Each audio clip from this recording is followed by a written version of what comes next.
बिस्मिल्लाहिर्रहमानिर्रहीम, अस्सलाम वालेकुम। मैं हूं वसीम बादामी। पाकिस्तान की सियासत पे करेंगे बात। पाकिस्तान के सियासी मंजरनामे पे इस वक्त जो एक टर्म बहुत ज़्यादा छाई हुई है, फॉरेन फंडिंग केस, इस पर बात करेंगे। ये मामला है क्या, इस पर नून क्या कहती है, इस पर पीटीआई क्या कहती है, नून लीग को इस पर इतनी ज़्यादा हाई होप्स कैसे हैं, क्यों हैं, अचानक कैसे हो गई हैं? क्योंकि उनको लगता है इसकी वजह से, पैनामा की वजह से तो एक आदमी का नवाज शरीफ साहब वो गए थे ना घर।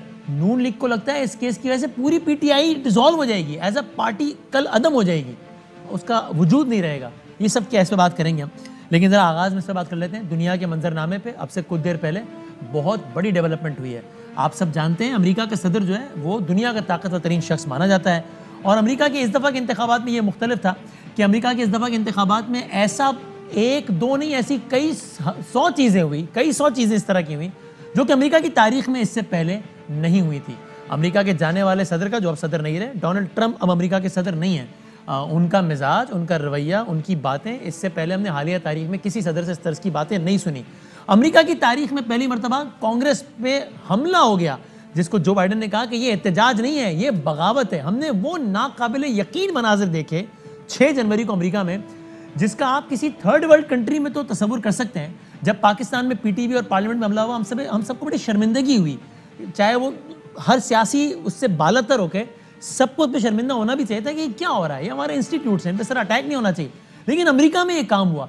ये नाकाबिल मनाजिर तस्वीर हमने देखी कि उनके स्पीकर के कमरे में एक बंदा पैर पे पैर रख के बैठा हुआ है, वो सेल्फियाँ हो रही हैं, एक अजीब व गरीब सूरत है। ये सब कुछ हुआ। तो ये डेवलपमेंट अब हो गई है कि अब से कुछ देर पहले जो बाइडन ने अपने ओहदे का हलफ उठा लिया। ये भी पहली मरतबा हुआ कि एक आउट गोइंग प्रेसिडेंट, जो कि डोनाल्ड ट्रंप थे, वो आने वाले प्रेसिडेंट की तकरीब हलफ बर्दारी में शरीक नहीं हुए। डोनाल्ड ट्रंप ने अपना आखिरी खिताब अब से कुछ देर पहले कहा, अपने उमूमी रवैये से वो बाज हरगिज़ भी ना आए, और इसमें भी जाते जाते एक सोशा छोड़ गए। वो पहले दिन से कोरोना वायरस को चाइना वायरस कहते हैं। आज भी यही बात की। डोनाल्ड ट्रंप की बहैसियत सदर अमेरिका आखिरी तकरीर की एक झलक देखिए।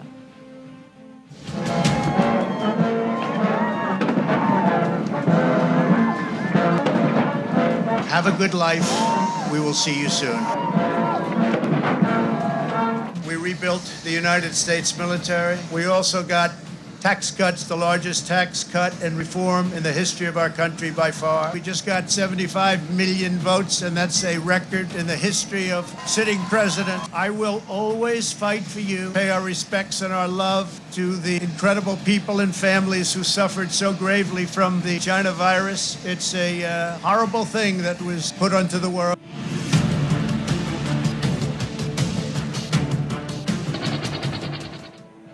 और ये डोनाल्ड ट्रंप चले गए। चाइना वायरस की, कोरोना वायरस की उन्होंने बात की। मत भूलिए, रुए ज़मीन पर अमेरिका वो वाहिद मुल्क है इस वक्त दुनिया का जहां कोरोना वायरस से सबसे ज़्यादा हलाकतें हुई हैं। 2020 में औसतन हर रोज़ अमेरिका में 1000 आदमी मरा है कोरोना वायरस की वजह से।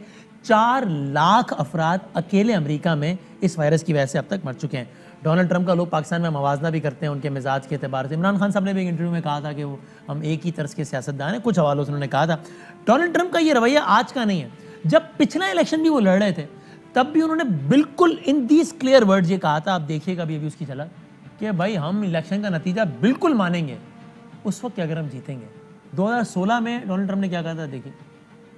I would promise and pledge to all of my voters and supporters and to all of the people of the United States that I will totally accept the results of this great and historic presidential election if I win. If I win. Then he won. Then he became the president of the United States of America. Completed his tenure. वहाँ तो ज़ाहिर है अपने जो terms हैं वो पूरे करने की रीत है, आदमी कैसा भी हो, लेकिन वहाँ टर्म पूरी होती है, जो कि बड़ी अच्छी बात है। फिर इस दफ़ा का इलेक्शन आया और एक बार फिर डोनाल्ड ट्रंप ने यही कहा कि इलेक्शन हम हारे, ऐसा एक ही सूरत में हो सकता है। वो क्या? वो एक इलेक्शन में धांधली हो, वरना तो ऐसा हो ही नहीं था कि हम हारे। ये भी एक झलक देखिए आप इसकी। Because the only way we're going to lose this election is if the election is rigged. Remember that. It's the only way we're going to lose this election. So we have to be very careful. The only way they're going to win. Will you commit to making sure that there is a peaceful transferal of power after the election? Well, we're going to have to see what happens. You know that I've been complaining very strongly about the ballots, and the ballots are a disaster. There won't be a transfer, frankly. उसके बाद elections हुए, Donald Trump election हार गए, नतायज कबूल करने से इनकार किया, कहा हम सुप्रीम कोर्ट जाएंगे। ये कहा डोनाल्ड ट्रंप ने। We'll be going to the U.S. Supreme Court. We want all voting to stop. We don't want them to find any ballots at 4 o'clock in the morning and add them to the list. आपको एक पाकिस्तान के election वाला माहौल इसमें नजर आ रहा होगा। एक और मौके पर डोनाल्ड ट्रंप ने साफ अल्फाज में कहा फ्रॉड हुआ है हमारे साथ। आपको ये सुनिए कि उन्होंने क्या कहा और आपको याद आएगा पाकिस्तान की सियासत कि जहां हमारे सियासतदानी कंप्लेन करते हैं रातों रात नताइज तब्दील कर दिए गए। डोनाल्ड ट्रंप को भी लगा कि वहां का आरटीएस वारटीएस भी बैठ गया, कुछ हुआ है वहां पे। क्या कहा उन्होंने, देखिएगा। Big victory with North Carolina. And so we won there. We lead by 76,000 votes with almost nothing left. And all of a sudden, everything just stopped. This is a fraud on the American public. This is an embarrassment to our country. We were getting ready to win this election. Frankly, we did win this election. We want the law to be used in a proper manner. तो आपने देखा, अब अगर आंख बंद करें और सिर्फ इसकी बात का उर्दू तर्जुमा सुने तो आप सोच सकते हैं कि कोई पाकिस्तानी सियासतदान ये कह रहा है कि हम जीत रहे थे, अचानक सब कुछ रुक गया, उसके बाद नताइज तब्दील हो गए। बहरहाल फिर मामला आगे बढ़ते गए और फिर 6 जनवरी को वो हो गया जिसका अमेरिका में किसी ने तसव्वुर नहीं किया था उस वक्त, जबकि वो तकरीब हो रही थी कि जिसमें बाकायदा अमेरिकी कांग्रेस में, वहाँ का ऐवान कह लीजिए, कि जिसमें इस बात की ऑफिशियली तौसीक होनी थी कि ट्रंप अब अमेरिका के सदर नहीं रहे और जो बाइडेन अमेरिका के सदर बन जाएंगे।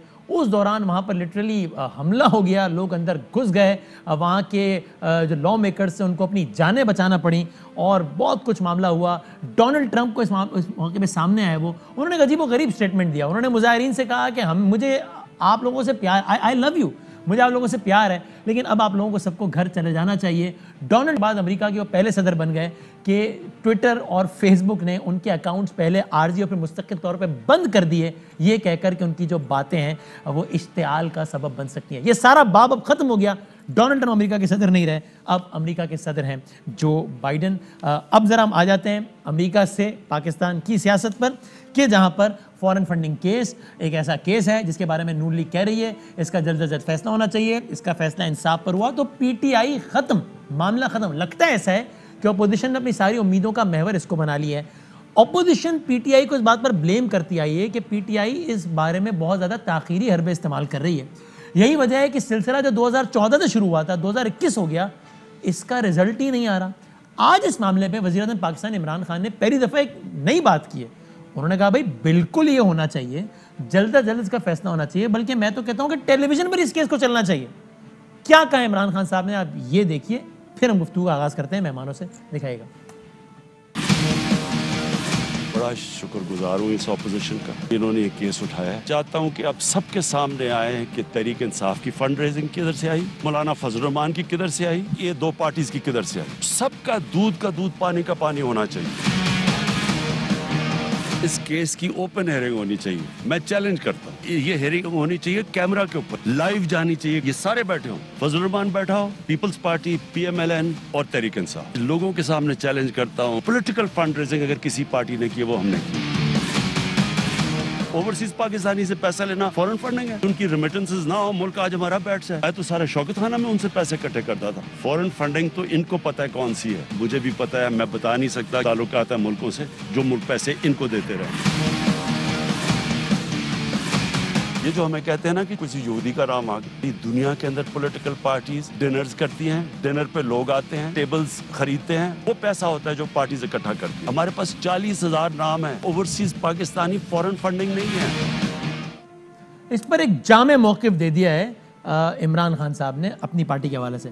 मैं क्विक एक ब्रेक लेता हूँ क्योंकि हम एक अपने गेस्ट की तरह ऑडियो फिक्स कर लें इस दौरान, और फिर हम गुफ्तगू का बाकायदा आगाज़ करते हैं। इस्लामाबाद से फ़र्रुख हबीब साहब जो कि फेडरल सेक्रेटरी भी और MNA, और फ़र्रुख हबीब साहब इलेक्शन कमीशन ऑफ पाकिस्तान में फ़ॉरेन फंडिंग के ही हवाले से गए हुए हैं इन 2 पार्टीज़ के खिलाफ, यानी कि नून और पीपल्स पार्टी के खिलाफ। तो इस हवाले से बहुत रेलेवेंट है।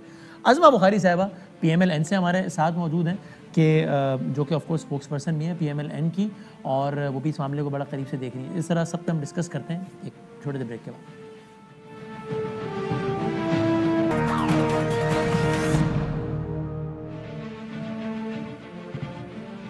खुश आमदेद कहते हैं आपको अज़मा बखारी साहिबा। फ़ारूक हबीब हमारे साथ मौजूद है। अज़मा साहिबा बहुत शुक्रिया वक्त देने का। आपने सुना आज तक आप लोगों का शिकवा ही ये रहा है और वजह तौर पे इसका मैं फ़ारूक साहब से पूछूंगा भी कि भाई क्यों इतनी ताख़ीर, क्यों इतने स्टे ऑर्डर्स, क्यों दायरे इख्तियार चैलेंज करना सब कुछ। लेकिन आज ये शिकवा दूर हो गया है क्योंकि अब कोई और नहीं, अब तहरीक इंसाफ के सरबराह इमरान खान नहीं, वज़ीर आज़म पाकिस्तान इमरान खान कह रहे हैं कि भाई इसको ना सिर्फ कि जल्दी करो बल्कि फ़ौरन करो, रोज़ाना समाअत करो, टीवी पे लाइव दिखाओ। टीवी पे लाइव दिखाने का मुतालबा तो वही करेगा ना जिसको यकीन हो कि मेरा दामन साफ है। आप अप्रिशिएट करती हैं इस बात को, हंस रही हैं आप इस पे भी। शुक्रिया बदामी साहब, आज वाकई प्राइड ऑफ परफॉर्मेंस वाली परफॉर्मेंस थी कि खुद जो 7 एप्लीकेशंस वजीर आजम पाकिस्तान की बात, एक मिनट में जरा बात पूरी करने दो, कि एक तरफ 7 एप्लीकेशंस मुख्तलिफ जगहों पर डाली कि इसको जो है वो सीक्रेट रखा जाए, कॉन्फिडेंशियल रखा जाए, एक मामला बाहर ना आने पाए। और अभी जो जवाब जमा कराया उस जवाब में एजेंट्स के ऊपर डालकर फिर ये कहा गया दोबारा से उसी जवाब के अंदर कि इसको जो है वो कॉन्फिडेंशियल रखा जाए, क्योंकि जो मुद्दई है अकबर एस बाबर, उनके वकील साहब जो है उन्होंने फैक्ट शीट्स मांगी थी कि जी हमें वो डिटेल दे दें तमाम अकाउंट्स के उसके अंदर पैसे जो है आए और गए और कैसे एक लम्हे को सिर्फ काट रहा हूं, ये खुफिया रखने के हवाले से फवाद चौधरी साहब ने ये कहा है कि भाई जो लोग डोनेट करते हैं वो नहीं चाहते कि उनकी शनाख्त जाहिर हो, फिर उनकी डिटेल्स आम हो, इसलिए हमने कहा था खुफिया रखने का, और कोई वजह नहीं थी, ये कहा था उन्होंने। वाह वाह वाह वाह, का ये इस मासूमियत पे कौन ना कुर्बान जाए खुदा, मतलब ये बात है। काश इमरान खान साहब को कोई चुटकी काट के जगा दे और उनको याद करा दे कि वजीर आजम पाकिस्तान है, वो बयानात ना दें, वो सुबह जो है अपनी जो पिटीशन है जिसके अंदर वो लिखते हैं कि कॉन्फिडेंशियल लिया रखा जाए, अपने जवाब में भी लिखते हैं, और जो उन्होंने स्टेज मुख्तलिफ हमने वो शेयर भी कर दी हैं। इस्लामाबाद हाई कोर्ट के अंदर जो लास्ट स्टे था वो भी ये था कि कॉन्फिडेंशियल रखा जाए, और जो है इलेक्शन कमीशन को भी ये बार बार लिख के दे चुके हैं, ये उसको सुबह विड्रॉ करें, हमारे भी एहसास है और अपनी भी तमाम डिटेल्स जो है वो तमाम आपको भी दे दें, और वो पूरी पब्लिक के सामने रख दें। मैंने शिबली फराज साहब को सुना, उन्होंने कहा आपने नहीं देखा, मैंने प्रेस कॉन्फ्रेंस में इतनी सारी जिल्दें रखी हुई थी, और भाई क्या करें आपकी जिल्दों को, वो जिल्दें खोल के देना हमें, हम जरा देखें। वो कह रहे हैं हमने इलेक्शन कमीशन ऑफ पाकिस्तान में भी 40,000 डोनर्स के नाम जमा कराए और आप लोगों ने 40 के नाम भी जमा नहीं कराए, सिर्फ प्रेस कॉन्फ्रेंस में नहीं दिखा रहे हैं नहीं ना 40 के नाम। मैं सिर्फ इसमें 2 चीजें, इससे पहले कि फारूक बात कर चुके हैं, बात घुमानी है। सिंपल केस ये है कि फॉरेन फंडिंग, जी मुझे पता है ना, मैं प्रोग्राम करती रही हूँ फारूक के साथ। अच्छा ठीक। फॉरेन फंडिंग जिसके ऊपर हम बात कर रहे हैं, जो सेक्शन 204 है, जो स्पेसिफिकली कहता है कि कोई ऐसी फॉरेन फंडिंग जो किसी फॉरेन इंडिविजुअल से या फॉरेन कंपनी से की जाए वो इलीगल है जी। अब तमाम पॉलिटिकल पार्टीज अगर कोई थोड़ी बहुत फंड रेजिंग, और ये भी पाकिस्तान की हिस्ट्री में इनसे ज्यादा फंड रेजिंग कभी किसी ने नहीं की, यही पैसे मांगते हैं और चंदा पार्टी है। इन्होंने जो फॉरनर से, गैर मुल्कियों से जो पैसे लिए हैं, वो केस अलहदा है। अभी तो अकबर एस बाबर साहब मनी लॉन्ड्रिंग का इल्जाम भी लगा रहे हैं। अभी वो कह रहे हैं कि मैंने तो अभी वो बातें ही नहीं की जो गल्फ के से और सऊदीया से और बाकी जगहों से मनी लॉन्ड्रिंग में हुंडी के जरिए इमरान खान के मुलाजमों के अकाउंट में जो है पैसे आते रहे, अभी तो वो उसकी बात ही नहीं कर रहे। अभी ये जो अकाउंट्स हैं, इसके अंदर ये भी एक बड़ी मजेदार बात है जो आज अकबर एस बाबर साहब ने कही। उन्होंने कहा कि इन्होंने फेक लिस्टें बनाई हैं 2017 की, वो जो है वो मांग रहे हैं 2009 से 13 का ऑडिट, और वो 2009 से 13 के ऑडिट के अंदर जो कुछ ज्यूइश और इंडियन लोगों के नाम हैं वो हमें छोड़ दें। आप अमेरिकन वेबसाइट जो है, यही आज जिसके ऊपर स्क्रूटनी कमेटी पे अकबर एस बाबर ने आज जो है वो एहतजाज किया कि आज की तारीख ये थी कि पिछली तारीख पे डाउनलोड किए गए खुद अमेरिकन वेबसाइट से डोनेशन की डिटेल, जिनमें वो सब नाम मौजूद हैं, जो ओरिजिनल नाम है, जिन पे हमें एतराज है, जिसपे पाकिस्तान के लॉज को एतराज है। वो आज फैसला करना था कि उसके ऊपर क्या फैसला है, और उन्होंने आज फिर कोई फैसला नहीं किया। ताखीरी हरबे इस्तेमाल कर रहे हैं साहब ने, ठीक है, ओके। तारीखी नो ताखीरी हरबे नहीं, सिर्फ छुपाया जा रहा है, बदबयानती की जा रही है, और जब डाउनलोड हो चुकी है अमेरिकन वेबसाइट से, उसकी ऑथेंटिसिटी के ऊपर स्क्रूटनी कमेटी ने क्यों आज फैसला नहीं दिया? चलो भाई फारूक साहब, ठीक है, हम इसको ज्यादा टेक्निकलिटीज एक हद तक तो जाएंगे, ज्यादा टेक्निकलिटीज में जाए बगैर कि ना हो कि हम आम आदमी को बिल्कुल सब हो जाए। भारत है, मैंने बड़ा सीधा सा सवाल है जो अज़मा साहिबा ने उठाया है, वो तो आप बता देना कि ये तो नहीं सकता ना कि मयारात 2 हों। टेलीविजन पे आप कहते हैं भाई हम तो खुली किताब है, जो चाहे इन्वेस्टिगेट कर ले, लेकिन आपका मेन प्रोजेक्ट है पेशावर का BRT, उस पर आपने स्टे लिया हुआ है, वो वापस नहीं लेते आप, लेकिन टीवी पे कहते हैं कि यार जिसको तहकीकात करनी है कर ले। इसी तरीके से वज़ीर आज़म साहब कह रहे हैं टीवी पे दिखाओ लाइव, लेकिन आपने 7 दरखास्तें दी हुई हैं, कभी ताखीर की, कभी खुफिया रखने की, तो पहले आप वो वापस तो ले लेना, फिर टीवी पे दिखाना नहीं दिखाना वो इलेक्शन कमीशन तय कर लेगा। तो आप इस बात पे कॉन्फिडेंट है कि पीटीआई ये दरखास्त वापस ले लेगी? क्योंकि अब तो वजीर आजम पाकिस्तान ने कह दिया है कि मैं चाहता हूँ टीवी पर दिखाओ ये, तो अब तो खुफिया वाली बात तो खत्म हो गई ना फिर। देखिए बात ये है बदामी साहब, पहले आपको ये पता होना चाहिए कि ये जो स्क्रूटनी कमेटी है ये इलेक्शन कमीशन ने बनाई है सुप्रीम कोर्ट के फैसले के आने के बाद, उनके फैसले की रोशनी में, जिसमें डीजी लॉ है, एससीसीपी का नुमाइंदा है और अकाउंटेंट जनरल ऑफ पाकिस्तान का एक नुमाइंदा शामिल है। ये 3 रुकनी कमेटी है। ठीक है। ये पीटीआई की भी हेयरिंग कर रही है, पीएमएलएन और पीपल्स पार्टी की भी कर रही है। सही है। अब सबके लिए उन्होंने एक जैसा मैकेनिज्म बनाया हुआ है। अब मैं आपको इंफॉर्मेशन बताए देता हूँ कि थोड़े रोज कबल जो है वो पीएमएलएन की स्क्रूटनी कमेटी का इजलास था, पीपल्स पार्टी की स्क्रूटनी कमेटी का इजलास था। वहां पर एहसन इकबाल साहब बैठे थे, उधर लतीफ खोसा साहब बैठे थे। इन्होंने एतराज उठाया कि आपने हमारी इंफॉर्मेशन इनको नहीं दिखानी। ये मैं आपको ऑन रिकॉर्ड बात कह रहा हूँ। ये उन्होंने ऑन रिकॉर्ड नून लीग ने और पीपल्स पार्टी ने एतराज उठाया कहा कि आपने हमारा रिकॉर्ड जो हमने आपको दिया है वो आपने इनको नहीं दिखाना। जबकि स्क्रूटनी कमेटी ने रिकॉर्ड स्ट्रेट किया, ये जो झूठ फैलाया जाता है, उन्होंने ये कहा कि हम प्रूजल करवाएंगे। प्रूजल से मुराद ये है कि हम डॉक्यूमेंट्स आपको देंगे, कमेटी की मौजूदगी में आप वो डॉक्यूमेंट्स देखें और उसके ऊपर जो एतराज़ात उठाना चाहते हैं वो आप एतराज़ात उठा लें। अकबर बाबर भी इसी तरह कर रहे थे, हम भी ऐसे करेंगे, हम भी इनके दी गई इंफॉर्मेशन तो उसी तरीके से। ये मैं अभी अजमा साहब से पूछ लूंगा कि वो खुद ये अमल है, क्यों अपनाए हुए हैं कि अपनी वो खुद भी अपनी मालूमात खुफिया रखने की इस्तदा कर रहे हैं और आप पर एतराज कर रहे हैं। लेकिन आप ये तो बता देना पहले कि वजीर आजम साहब ने कहा है कि टीवी पे दिखाओ, तो फिर आप वो खुफिया रखने की इस्तदा तो वापस ले रहे हैं ना, क्योंकि इनकी लीडर ने नहीं कहा टीवी पर दिखाओ, आपकी लीडर ने कहा टीवी पर दिखाओ। नहीं बदामी साहब, बात ये है कि मैंने आपको पहले कहा कि जो दरखास्तें जिनका आप बात कर रहे हैं उनके दरखास्तों के फैसले मुतलका फोरम से आ चुके हुए हैं। अब मामला स्क्रूटनी कमेटी के सामने है। स्क्रूटनी कमेटी जो है वो 40,000 डोनर्स का रिकॉर्ड का जो है वो स्क्रूटनी कर रही है। 80 से पहले ये समझाया ना, पीटीआई ने दरखास्त की थी ना कि इसको खुफिया रखा जाए, की थी ना? अब आप आ जाए, की थी ना? मैं आपको बताता हूँ। क्या पीटीआई उससे दस्तबरदार हो रही है कि भाई ना रखो खुफिया, दिखाओ टीवी पे? क्योंकि इमरान खान साहब ने देखा है। मैं आपको ये भी कैटेगोरिक बताना चाहता हूं कि पीटीआई ने स्क्रूटनी कमेटी की कार्रवाई को खुफिया रखने की कभी कोई दरखास्त नहीं दी। हमने दायरा इख्तियार पिटिशनर का जरूर चैलेंज किया, हमने पिटिशन की मेंटेनेबिलिटी के ऊपर सवाल जरूर उठाए। वो तमाम कानूनी माहिरीन किसी भी पिटिशन के अंदर टेक्निकल रेमेडीज के ऊपर हमेशा बात करते होते हैं, लेकिन जो ये कहा जाता है प्रोसेस में किसी भी चीज को खुफिया रखने की वर्बल या रिटन नहीं की इस्तेदा पीटीआई ने कभी नहीं की। और मैं तो खुद पिटिशन लेकर गया हूं कि इसकी डे टू डे हेयरिंग करें और इसको ओपन करें। मैंने खुद दरखास्त दी हुई है। लोधी अजमा साहब वो कह रहे हैं हमने तो कभी इस्तदाई नहीं की भाई। अब आप आ जाएं असल फैक्ट ऑफ द मैटर की जानिब। जो मेन चीज है वो क्या है? देखिए, बुनियादी चीज ये है कि मुझे आज बड़ी खुशी है कि पीएमएलएन जो है वो खुल के सामने आ गई है। जो पहले खुफिया गठजोड़ था अब वो खुल के सामने आ गई है। वो क्या? पता चल गया है कि अकबर बाबर जो है वो किसके लिए मैच खेल रहे हैं। बड़ी अच्छी बात है, खुल के सामने आना चाहिए। डरने की क्या जरूरत है? जब कवानीन मौजूद हैं, वो पीटीआई के लिए भी हैं, पीपल्स पार्टी के लिए भी हैं, नून के लिए भी हैं, तो उनको खुल के कहना चाहिए कि मैं इनके लिए मैच खेल रहा हूँ। अच्छी बात है, खेलें। हमने अपना रिकॉर्ड दे दिया है, हमारे पास छुपाने को कुछ नहीं है। हमारा तमाम पैसा बैंकिंग चैनल से आया है, ओवरसीज पाकिस्तानियों से आया है, कोई ममनुआ फंडिंग नहीं है, छुपाने को कुछ नहीं है। वजीर आजम साहब कह चुके हैं। अब आते हैं, पीटीआई का ये मुतालबा है कि इसकी समाअत रोजाना की बुनियाद पर हो और ओपन समाअत हो, ठीक है ना? हम कहते हैं जो वजीर आजम साहब ने आज बात कर दी उसके बाद मैं समझता हूँ कोई बात बाकी नहीं रहती। मैं क्या बात कह रहा हूँ? मैं एक सेकंड रुकिएगा, पहले मैं खाली इसका जवाब। अजमा साहबा वो तो कह रहे हैं कि हमने आज तक कोई ये इल्जाम ही गलत है, नाहक हम मजबूरों पर ये तोहमत है, हमने तो ये कहा ही नहीं कभी इसको खुफिया रखा जाए। और आज तो वज़ीर-ए-आज़म पाकिस्तान ने कह दिया कि उसको ओपन कर दें, तो आपकी वो बात तो वैसे इनवैलिड हो गई ना कि वो दरखास्त वापस लेंगे ना। दी नहीं हमने कोई दरखास्त।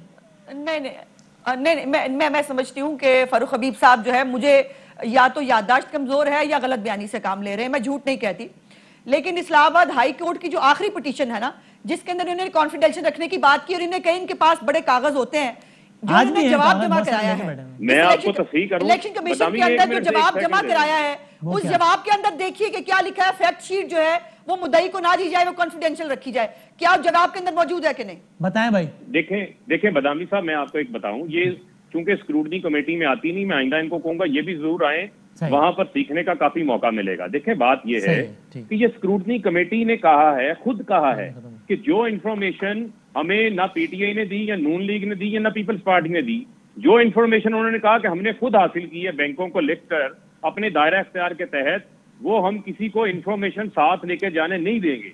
हम दिखाएंगे, कमेटी के इजलास के अंदर दिखाएंगे। उसके ऊपर आपने बहस करनी है तो करने, एतराज उठाना है तो एतराज उठा ले। लेकिन हम किसी को साथ डॉक्यूमेंट जाने देंगे, ये कमेटी का फैसला है। और कमेटी जी। ने ये बारहा कहा है कि उसके ऊपर अगर किसी को एतराज है तो वो इलेक्शन कमीशन के पास चला जाए पिटीशन लेके, इलेक्शन कमीशन हमें उसके ऊपर जो हुक्म देगी ठीक है। उसके ऊपर हम अमल दरामद करेंगे। अजमा बदामी ये देखिए, पहले तो बात ये है कि आपको याद होगा कि हमारे तो ऑडिट हुए हुए हैं, कोई अकाउंट है ही नहीं, तो यार, हम मैं तो तो अभी मानते भी ही कह नहीं। रहा हूं। पहले ये स्टांस था, पहले ये कह स्टांस रहे हैं, था, अभी भी यही उसके स्टांस है। बाद जब इलेक्शन कमीशन, मेरी गुजारिश सुन लेना, उसके बाद स्टेट बैंक ऑफ पाकिस्तान को इलेक्शन कमीशन ने लेटर लिखा और लेटर लिख के कहा कि इनके लास्ट जुलाई के अंदर जवाब आया जिसमें उन्होंने इनके अकाउंट्स जो है वो निकाल के बताए। और मैंने जैसे कहा कि क्या अमेरिकन जो वेबसाइट्स हैं वो डाउनलोड की है इलेक्शन कमीशन ने खुद, जिसके अंदर इनका पूरा रिकॉर्ड मौजूद है, जिसमें गैर मुल्कियों के नाम है। आज स्क्रूटनी कमेटी के अंदर जो है वो उसने जवाब देना था कि ये ऑथेंटिकेटेड है या नहीं, वो डॉक्यूमेंट जिन्होंने डाउनलोड खुद किया है उसका जवाब भी आज उन्होंने नहीं दिया। इसीलिए अकबर एस बाबर साहब ने आज उसके ऊपर अदम एतमाद का इजहार किया। अभी भी एक petition by the way supreme court में पेंडिंग पड़ी है पीटीआई की, जिसके ऊपर फिर ये दायराकार को जो है वो चैलेंज करने और उसके ऊपर जा रहे हैं। इन्होंने वो 30 कह रहे हैं के तो हमारा करीब कानूनी मुख्तलिफ राइट applications है। डाली है पूरे इस केस के अंदर। हाँ, यही बात है ना, पहले मानते ही नहीं थे अकाउंट्स हैं, फिर आधे अकाउंट्स माने, अभी आधे अकाउंट्स और भी नहीं माने। अभी 15 अकाउंट्स जो है वो शायद मान रहे हैं, बाकी अभी नहीं माने। अच्छा, ठीक है। लेकिन और अजमा- पहले तो कह रहे थे है ही नहीं, हमारी तो चलिए, ये फॉरेन तो बने पूछ रहे अकाउंट होता ही कोई बदामी नहीं। साहब, और अभी बदामी साहब आहिस्ता आहिस्ता इनसे ये भी पूछ रहे मानेंगे कि कि इस्राइल उसके अंदर से किस कितनी किस funding यहूदी आई और है। भारतीयों के नाम है। अच्छा, ये इसराइल, हाँ, चलिए, ये तो ये बता चले, ये मैं इसमें आने मैं- वाला था। मैं, हाँ मैं- जी, बताएं पहले, आप इसराइल का बताते हैं। कितनी फंडिंग आई है, मैं उस्मा को पता होगा। मैं गुजारिश कर रही हूं, हमने तो कहा है और मैं आज चैलेंज कर रही वो हूं, क्या? इमरान खान साहब वजीर आजम पाकिस्तान बने और बनकर जो है तो वाकई इसको लाइव भी चलाएं और सबका रिकॉर्ड अवाम के सामने रखें। मैं चैलेंज कर रही हूं पीएमएलएन की, कोई एक पेनी, कोई एक सेंट किसी गैर मुल्की जो है वो किसी बंदे से, किसी नेशनल से या किसी कंपनी से नहीं लिया गया। हमारे अगर कोई छोटी मोटी फंडिंग है वो हमारी पार्टी के अपने मेंबर्स की तरफ से होगी। नहीं, हमारी अजमा, कोई अगर गैर मुल्की आपका फंडिंग कोई नहीं वोटर है और जो यही अमेरिका और में से भी रहता उठा है दे। और अगर आपको फंड देना चाहता है तो उसमें क्या मसला है? नून का ये कल्चर नहीं है, पीटीआई का नहीं, कल्चर है। वो- what is wrong in it? वो- मैं ओवरसीज वो- पाकिस्तानी हूं नहीं। और मैं वोटर हूं किसी पार्टी का। इंडियन नेशनल वोट दे इंडियन नेशनल जो है, इंडियन अमेरिकन जो है वो नहीं दे सकता है पाकिस्तान के लॉज के मुताबिक। पाकिस्तानी नेशनल तो दे जो सकता है ना। एक, देखिए, अब जो इसमें अजमा देखिए, जो नेशनल है वो नहीं दे सकता है पाकिस्तान को फंड। इसी में मेरा एक पॉइंट है। नहीं, वो तो नहीं दे सकता, जाहिर सी बात है, पाकिस्तानी दे सकता है, गैर मुल्की नहीं दे सकता। अच्छा, इसमें मेरा एक सवाल है, पहले आप जरा सुनिए कि ये इंडियन फंडिंग और इसराइली फंडिंग के हवाले से कल मरियम नवाज, आप खुद भी वहां मौजूद थी, मरियम नवाज शरीफ साहब ने बाकायदा नाम लेकर बताया कि भाई उन्होंने पहले बताया इंडिया से इसने पैसा दिया। भाई दिखाएं इंडिया का क्या, उन्होंने किसने पैसा दिया पीटीआई को? फंडिंग इंडिया से जानते हो किसने की? भारतीय जनता पार्टी के अरकान ने, जिसका नाम इंद्रजीत दोसांझ। बड़ा इल्जाम है, बीजेपी के एक रुकन ने पैसे दिए। ये कितने दिए थे वैसे? ये मेरे पास ना, ये देखो, ये मेरे पास, ये अगर आप जूम कर सकते हैं प्लीज। कैमरामैन भाई जूम कर दो अगर कर सकते हैं। ये भाई जरा कैमरा साहब, हाँ। ये जरा जूम कीजिए। ये बैरी सी शैनप्स जो हैं, जी। जो हमारे न्यूयॉर्क के इनके शहरी हैं, ये जरा, ये वो वेबसाइट से जो अमेरिकन स्टेट डिपार्टमेंट की वेबसाइट है, ये वहां से ये लिस्ट जो है ये मिली है और ये इलेक्शन कमीशन के लोग खुद डाउनलोड कर चुके हैं। एक ये तो कौन है बैरी और सी एक और शैनप, भारतीय बैरी सी शहरी, शैनप कौन है, क्या है? मुझे क्या पता, ये इनसे पूछिए। ये इंदर दोसांझ है जी, ये इंदर दोसांझ है, इंडियन नेशनल। ये देखिए, इसका नाम मौजूद है लिस्ट के अंदर और जो है ये कैलिफोर्निया से हैं। इन्होंने अब अजमा देखिए, मेरी बात सुनिए, ठीक है, पॉइंट टेकन। इन्होंने पीटीआई को फंडिंग की है। ये बैरी सी शैनप का हमारे तस्करा कल मरियम नवाज शरीफ साहब ने भी किया मारे। पॉइंट ये है कि अजमा, एक ये कि बाकायदा मुनज़्ज़म तरीके से गैर मुल्की फंडिंग होना या कोई टेक्निकल कोई चीज होना और उसको एक इशू पॉलिटिकल बना देना, दोनों में फर्क है। ये बैरी सी शैम्स का तस्करा कल मरियम नवाज शरीफ साहबा ने भी किया है। आज जरा सुनिए, फिर मैं बात आगे बढ़ाता हूं। मेरा पॉइंट क्या है, आप पहले सुनिए, मरियम नवाज शरीफ साहबा ने भी बैरी वाले से क्या कह रहा, सुना दें भाई, दिखा दें। जिस इसराइली ने इसको पैसा दिया उसका नाम है बैरी सी शैम्स। अब मरियम साहबा ने कल कह दिया कि ये इस इसराइल ने पैसा दिया और इसका नाम ये है। अब अजमा साहबा डिटेल्स में जाएं, हम भी जरा गए, क्योंकि ये बात बड़ी हैरानकुन थी। कल हमने भी अपने सब टीम ने डिस्कस किया कि भाई ये क्या मामला है, ये गैर मुल्की, कोई इसराइली, कोई यहूदी, कोई बीजेपी का आदमी है, क्यों पैसे दे रहे हैं पीटीआई को? तो हमने भी कुछ निकाला। अब बैरी सी शेफ से मुतालिक हमें मालूम हुआ, आप इसकी तस्दीक या तरदीद कर दीजिएगा, मैं मुतालिका साहब को हमने लाइनअप भी किया हुआ है, उनसे बात भी कर लेते हैं कि भाई ये एक पाकिस्तानी है, इनका नाम है आसिफ अंसारी साहब। आसिफ अंसारी साहब को मैं बल्कि हम उनको मिला भी रहे हैं, हमारे साथ आई होप स्काइप पर करो कनेक्ट कर गए हों तो उनसे बात करें। अब आसिफ अंसारी साहब वो साहब हैं जो कि रहते हैं अमेरिका में, और इस फर्म के लिए जिसका नाम लिया है मरियम बीबी ने, उसके लिए या काम करते हैं या उसके कौन है वो खुद ही बताएंगे, और डायरेक्ट टी पर बताएंगे तो गलत बयानी वाला मामला तो नहीं हो सकता, वरना बात सामने आ जाएगी सारा कुछ। तो उन्होंने पैसे दिए हैं इन साहब ने, जिनको टेलीविजन स्क्रीन पे भी देखा जा सकता है। अब ये तो कोई यहूदी नहीं है, ये कोई इसराइली नहीं है, ज्यूइश नहीं है, पाकिस्तानी है, इनके इस फर्म के साथ काम करते हैं ये बैरी सी। मैं इन्हीं से मजीद डिटेल पूछ लेता हूँ। आसिफ अंसारी साहब अस्सलाम वालेकुम। जी वालेकुम अस्सलाम। आप ये पहले बता दीजिए, आप पाकिस्तान में रहते हैं और आप अमेरिका में रहते हैं और ऑफ कोर्स आपकी रूट्स पाकिस्तान की हैं, ऐसा ही है? जी बिल्कुल, पाकिस्तान से मैं जो है वो 92 में अमेरिका में आया था। थोड़ी सी तस्दीक कर देता हूँ दो चीज़ों की। एक तो ये कि मेरा नाम जो है वो आसिफ चौधरी। आसिफ चौधरी, ठीक है। हाँ। और हाँ जी, और जो बैरी स्नैप्स जो है वो इजरायली नहीं है, वो अमेरिकन सिटीजन है। ज्यूइश नहीं है, अमेरिकन सिटीजन है, ठीक है। अब आपका इस अमेरिकन ज्यूइश है। अमेरिकन ज्यूइश, ठीक है। आपका क्या ताल्लुक है इससे? ये हमारी फर्म है जिसमें मैं एसोसिएट हूँ, और मैं पिछले तकरीबन कोई 15 साल से वी आर टुगेदर वर्किंग। यानी आप क्या हम कह सकते हैं कि को ओनर हैं आप इस फर्म के, एक तरीके से ये कह सकते हैं? यू कैन से को ओनर, लेकिन एसोसिएट का मतलब ये है। और दूसरा मेरा जो डेजिग्नेशन जो है वो है एज ए एडमिनिस्ट्रेटर। अच्छा, ठीक है। अब कल मरियम नवाज साहब ने भी इसका नाम लिया है बाकायदा कि ये बैरी सी स्नैप, जो कि ज्यूइश उन्होंने कहा, मैं उनके अल्फाज कोट कर रहा हूँ, इन्होंने इमरान खान को पैसे दिए, ये इसराइली क्यों पैसे दे रहे हैं? तो आपकी इस फर्म ने इमरान खान साहब को पैसे दिए हैं, आपने पैसे दिए हैं, कितने दिए, ये क्या है मामला? जी, पहली बात तो यह है कि वो बैरी स्नैप्स ने पैसे नहीं दिए थे। बैरी स्नैप्स तो जो है वो शायद उसने इमरान खान का नाम भी ना सुना हो, अच्छा, ना उसको पीटीआई का पता हो। हुआ ये था कि 2012 में जब खान साहब यहाँ पर आए थे अमेरिका में, हाँ, तो न्यूयॉर्क में मैं भी चूंकि एक पीटीआई का वर्कर था, तो हम भी ऑर्गेनाइजिंग कमेटी में थे। तो हमने यहाँ पर जो है वो एक प्रोग्राम किया था। ये कोई फंड रेजिंग नहीं थी, ठीक है, ये एक प्रोग्राम था कि खान साहब से लोग मिलना चाहते थे। ठीक है, तो हमने यहाँ पर एक हॉल था वो बुक करवाया, और तकरीबन को 500-600 लोगों की कैपेसिटी थी, ठीक है, लेकिन लोग जो थे वो मेरा ख्याल 1000 से भी ज्यादा आ गए थे। ठीक है, तो वहाँ पर ये था कि जो मिनिमम टिकट था वो था $200, ठीक है, और उसके बाद $500 इस तरह का था टेबल के साथ। ठीक है, हम जो ऑर्गेनाइजिंग कमेटी थी, हमने सोचा कि चूंकि ये जो इंतजामात हैं, इसका जो एक्सपेंस है वो हम आपस में कंट्रीब्यूट कर देंगे। ठीक है। जब वहाँ पर जब हम गए तो वहाँ पर जो था वो मेरे पास ये अपनी जो फर्म है, इसके हमेशा चेक जो है वो मेरे पास होते हैं हर वक्त, क्योंकि मैं जो भी परचेजिंग करनी होती है, सैलरी में देता था एम्प्लॉइज को, या कोई बाइंग करनी है या रेंट पे करना है, सारी चीजें जो है वो मेरे पास। तो वो मेरे पास चेक था, तो मैंने जो है वो $200 का चेक लिखा, और $200 के नीचे उसी में मेमो में मैंने अपना नाम लिखा कि ये मोहम्मद आसिफ चौधरी की तरफ से ये $200 है। $200 आपने पीटीआई को बतौर डोनेशन दिया? $200 जो है वो हमने दिया वहां पर ना। तो वो चेक अगर आपने दिया है और बैरी सी स्नैप ने नहीं दिया, तो फिर उन बैरी सी स्नैप का नाम क्यों अपीयर हो रहा है? वो इसलिए कि चेक जो है वो बैरी सी स्नैप्स अटॉर्नी एट लॉ जो है वो अकाउंट का नेम जो है वो है उस चेक के ऊपर। यानी आपने कंपनी के अकाउंट से पैसे दिए, पैसे आपने दिए, कंपनी का अकाउंट है? जी बिल्कुल, जो भी पैसा अगर मैं अपनी जात के लिए लेता था, तो वो मैं जो हमारी एक सैलरी कंपनसेशन होती है उसमें से जो है वो माइनस हो जाते थे। और ये बात आप हतमन कह रहे हैं कि बैरी सी स्नैप से, जो कि आप कह रहे हैं टेक्निकली तो बैरी सी स्नैप ने दिए लेकिन असल में मैंने दिए, वो अमाउंट बस $200 है? That is it? जी बिल्कुल, $200 है।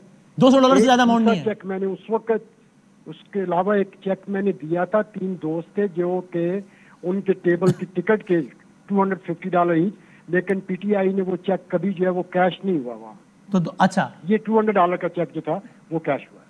अच्छा, ओके। अब अज़मा ये मुझे बताइएगा, देखें यानी एक तो है कि अमाउंट $200 है, कोई अरबों मतलब $200 के अमाउंट से क्या।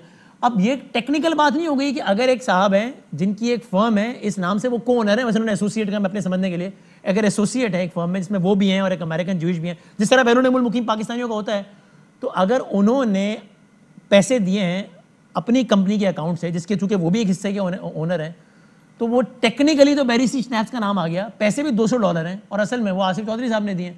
तो अब ये इससे हम क्या बहुत ज़्यादा कुछ नहीं अखज़ कर रहे हैं अगर मरियम नवाज शरीफ साहबा स्टेज से कह रही हैं कि इसराइल ने पैसे दिए इमरान खान को?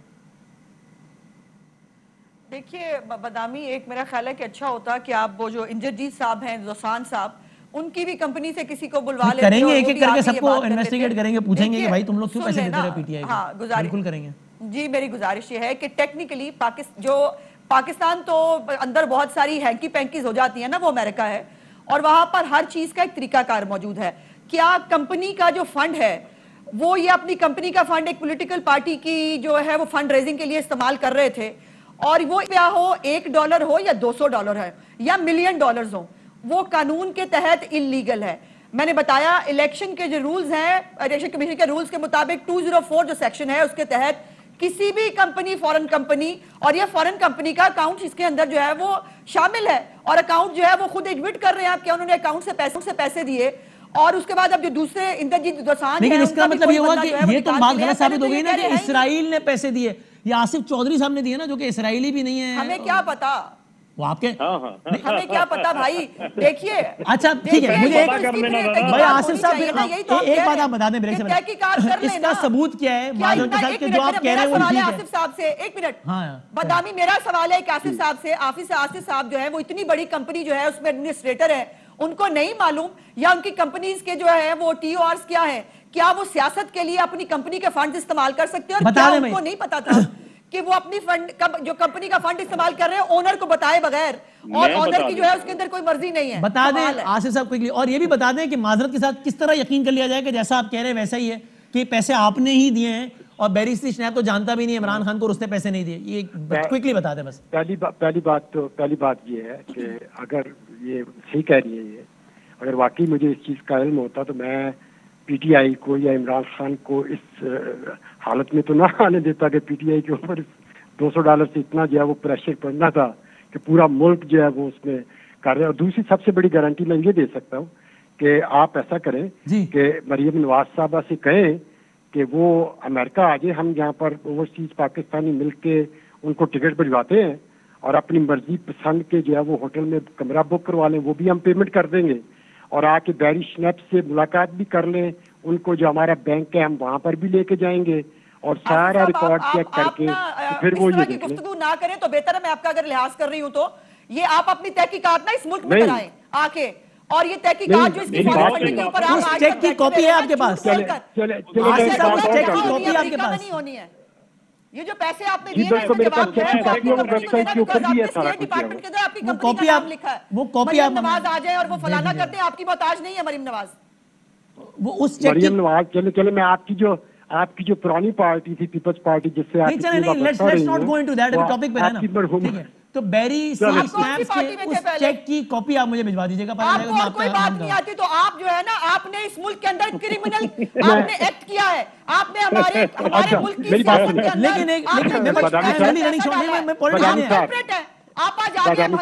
लेकिन ये बताएं ना आसिफ साहब, ये बता दें एक आखिरी बात, अगर आपकी पॉलिटिकल, अगर आपकी कंपनी ने भी दिया है तो क्या कोई कंपनी अमेरिका की एक पॉलिटिकल पार्टी है पाकिस्तान की, उसको डोनेट कर सकती है? पाकिस्तानी लॉज के मुताबिक तो नहीं कर सकती था, मैं समझता हूँ, अमेरिकन लॉज के मुताबिक कर सकती है क्या? बिल्कुल आप सही कह रहे हैं, बिल्कुल सही कह रहे हैं, ये बिल्कुल ये मिस्टेक हुई है, और ये जो यहाँ पर जो पार्टी के वर्कर्स हैं उनको चाहिए था कि वो उसको स्क्रूटनाइज कर लेते और हमसे राब्ता कर लेते कि भाई हम चूंकि कंपनी का चेक नहीं ले सकते हैं तो आप हमें जो है वो इसको सब्स्टिट्यूट इसका दे दे, पर्सनल हमें चेक दे। ठीक है, थैंक यू, बहुत शुक्रिया, थैंक यू आसिफ साहब, बहुत शुक्रिया, बहुत। मैं एक ब्रेक लूँ, उसके बाद फारूक हबीब साहब से बात करूँ ब्रेक के बाद।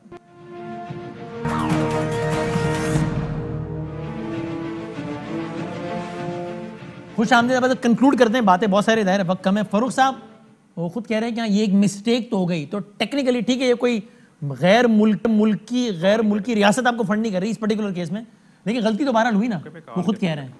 फारूक साहब आवाज़ जा रही है फारूक साहब को मेरी? मैं इसीलिए आपसे क्या भी रहा था ब्रेक से पहले उनको मुतला कर दें। चले फारूक साहब को आवाज़ नहीं आ रही, टाइम वैसे ही बहुत कम है हमारे पास। अज़मा बुखारी साहब, अब चले पहले आप कमेंट कर दें, फिर मैं फारूक से फाइनल कमेंट ले लूँगा। आज में सिर्फ साबित हो रहा है ना कि ये अगेन टेक्निकली गलतियां हो सकती हैं। ये ऐसा नहीं है कि कोई गैर मुल्की रियासत फंड कर रही थी, ये उस तरह की टेक्निकल मिस्टेक हो जाती है जिसका इन्होंने इकरार किया। $200, $400, $800। देखिए, ये टेक्निकल मिस्टेक्स हमेशा इन्हीं की तरफ से होती है और इनको जो है वो वसीतर मफाद में माफ भी कर दिया जाता है। फेक एनओसी पे बनी गाला मिले वो भी काबिल कबूल होता है। मनी ट्रेल मियां बीवी के बीच में राशिद खान के थ्रू आए वो भी काबिल कबूल होती है। अब इसके अंदर वो खुद एतराफ करके गए हैं बादामी साहब कि वो उस कंपनी के नाम पर पैसे जो है वो हुए हैं। अब वो इंद्रजीत साहब के भी किसी कंपनी के बंदे को जो है वो चेक कर लें, उसको भी शायद वो अब हेल्प कर सकते हो। और ये आफ्टर थॉट बनाई जा रही है। अब ये एक नई जो है वो चीज क्रिएट की जा रही है। इतना साल 6 साल मेरे ख्याल इसीलिए लगे। वो कह रहे हैं उस चेक की कॉपी वो भेज रहे हैं मुझे, मैं आपसे शेयर कर लूंगा कि उसमें नाम लिखा है मेरा। वो कह रहे हैं उस चेक के तहत इलेक्शन कमीशन के और कानून के मुताबिक 204 के तहत नहीं हो सकता। और ये ठीक है, मैं फाइनल वर्ड कंक्लूड करना है। देखें बदामी साहब, एक बात तो वाज़ेह हो गई कि इनका झूठ साबित हो गया। कोई इसराइल से जो है वो फंडिंग नहीं आई, कोई भारत से कोई फंडिंग नहीं आई। एक बार फिर सर्टिफाइड झूठे ये साबित हो गए हैं। दूसरी बात ये है कि इनको अगर इतनी फिक्र है तो उन्होंने ऑफर कर दी है, ये अमेरिका चले जाएं, जहां वहां पे जाके तस्दीक कर लें। इतनी इनको फंडिंग की फिक्र है। दूसरा ये है कि अपनी फंडिंग की तो रसीदें नहीं दे रहे, 5 करोड़ की, 10 करोड़ की, 20 करोड़ की, 40 करोड़ की, जहां से पैसा किकबैक से, मनी लॉन्ड्रिंग से, कमीशनों से, बिल्डरों से, फलूदे वालों से, पापड़ों वालों से, चीनियों वालों से आया हुआ है। उसका हिसाब कौन देगा? 4 साल से उसका हिसाब देने को तो ये तैयार नहीं है। अपने अकाउंट्स का इनका बुरा हाल है। ये इतनी नाराज क्यों हो रही है? क्योंकि उन्होंने सिर्फ मरियम सफदर को बुलाया। भाई उज़मा साहिबा को भी बुला लें, ये भी जाके तस्दीक कर लें, इनकी भी तसल्ली हो जाए। हमने तो तसल्ली करानी, आपकी हर तरह तसल्ली करवाएंगे। हम तो चाहते हैं कि शफाफियत और का निजाम आए। आप लोगों ने तो हमेशा रसीदें नहीं दी, आप लोग हमेशा कतरी खत लेकर आए हैं, आप लोग हमेशा जाली ट्रस्ट डीडें लेकर आए हैं। और अमेरिका का कानून इजाजत देता है, वहां पर कंपनी उस कानून के मुताबिक चेक दे सकती है। अगर वो पैसा वही इस्तेमाल हो गया है, वो पैसा पाकिस्तान आया ही नहीं है। आपकी इतला के लिए अर्ज है कि वो $200 भी पाकिस्तान नहीं आए। तो किधर चला गया? माफी मांगे ना, आपने कहा था अरबों डॉलर आए इसराइल से, माफी मांगे ना, जुर्रत का मुजाहरा करें। अरबों डॉलर आ गए इसराइल से, बताएं ना, भारत से आ गए, बताएं ना। उज़मा, उज़मा वो कल का अरबों डॉलर तो बता रहे हैं, मेहरबानी करें, अरबों डॉलर तो बताएं ना। प्यारे भाई आ जाओ, अरबों डॉलर तो आए नहीं आपके। अब आपको जो है वो आपकी झूठ की हड्डियां बीच राह के अंदर फूट चुकी है। मरियम बीबी के कानों में भूखे ना मारा करें, उनको सही मशवरा। बहुत शुक्रिया। वो चेक्स मैं करके पढ़ाया, मैं जरूर दिखा दूंगा कि उस पास नाम लिखा है या नहीं लिखा और क्या मामला है। बहुत शुक्रिया दोनों मेहमानों का। कल मिलते हैं इंशाल्लाह। Fly with PIA and save gold. Register now. Scan QR code and register yourself to get gold and loyalty benefits. Powered by ARY Sahulat Wallet.